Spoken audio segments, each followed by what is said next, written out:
জুলাই সনদ ২০২৫ বাস্তবায়নে গণভোটের ব্যাপারে রাজনৈতিক দলগুলোর মধ্যে ঐক্য থাকলেও সময় নির্ধারণে দেখা দিয়েছে বিভাজন। এ নিয়ে ঐকমত্য কমিশনের আলোচনা শেষ হলেও কোনো সিদ্ধান্তে আসা যায়নি।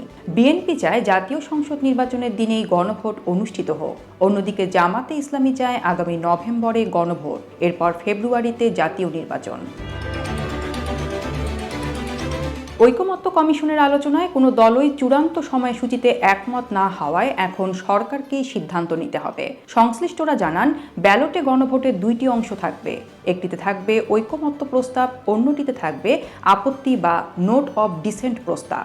ভোটাররা দুই জায়গাতেই আলাদাভাবে হ্যাঁ অথবা না ভোট দিতে পারবেন। জুলাই সনদের ৮৪টি প্রস্তাবের মধ্যে ২৯টি বাস্তবায়িত হবে নির্বাহী আদেশে, ২১টি রাষ্ট্রপতির অধ্যাদেশ আর ৩৪টির জন্য লাগবে সংবিধান সংশোধন। ভিন্ন মত যাতে স্পষ্টভাবে জানানো যায় সেদিকেই নজর দিতে হবে। এদিকে জুলাই সনদ বাস্তবায়ন প্রক্রিয়ায় দ্রুত সমাধান চায় বিএনপি। এজন্য সনদ বাস্তবায়নে আইনি ভিত্তির জন্য জাতীয় সংসদ নির্বাচনের দিনই গণভোট নেওয়ার প্রস্তাবকে সমর্থন করেছে দলটির স্থায়ী কমিটি। গণভোটের ফলাফলের ভিত্তিতে জুলাই সনদ বাস্তবায়নের ব্যাপারে পরবর্তী সংসদ সিদ্ধান্ত নেবে।